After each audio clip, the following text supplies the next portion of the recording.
नीलेश जैन दमोह से पूछते हैं, नमस्ते महाराज जी, मैंने गृहस्थी बसा ली है तो गृहस्थी के कर्तव्य कब तक निभाना चाहिए?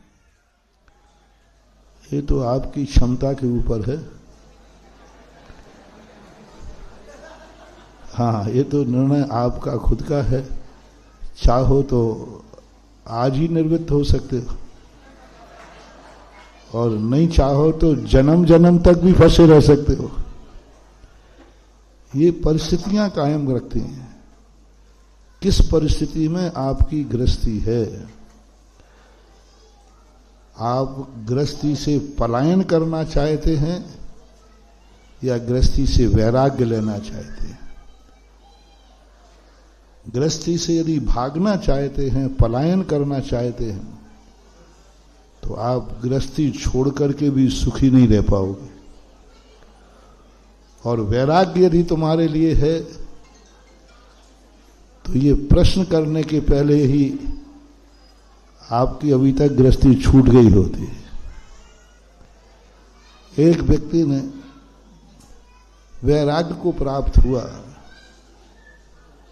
तो महिला थी, तो वो महिला ने आर्य का दीक्षा होना थी उसकी, तो सबको समझा रही थी, देखो बच्चों हम जा रहे हैं, तुम लोग अच्छे से रहना, लड़ना भिड़ना नहीं, अब हम आर्य का दीक्षा ले रहे हैं। पति से कहा, देखो अब तुम थोड़ा अच्छे से रहना, बच्चों से ठीक रखना, तुम्हारी आदतें मैं जानती हूँ। तो इस प्रकार वो समझा रही थी और समझाते समझाते पति ने क्या किया, तुरंत पति उठा और श्रीफल लेकर के महाराज के पास जाकर के दीक्षा का श्रीफल चढ़ा दिया। मुहूर्त निकला है आरिका का, पत्नी का।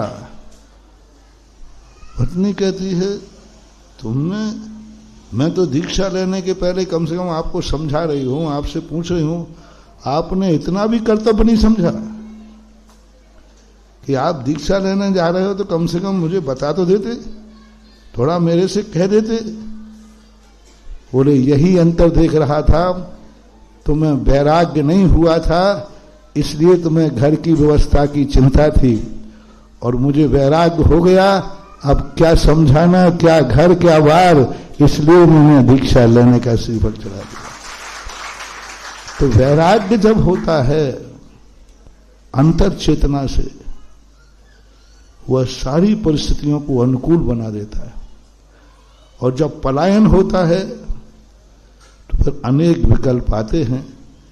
कभी घर गृहस्थी पलायन होके मत छोड़ना, भाग करके मत छोड़ना, छोड़ना है तो वैराग्य धारण करके छोड़ना वास्तविक।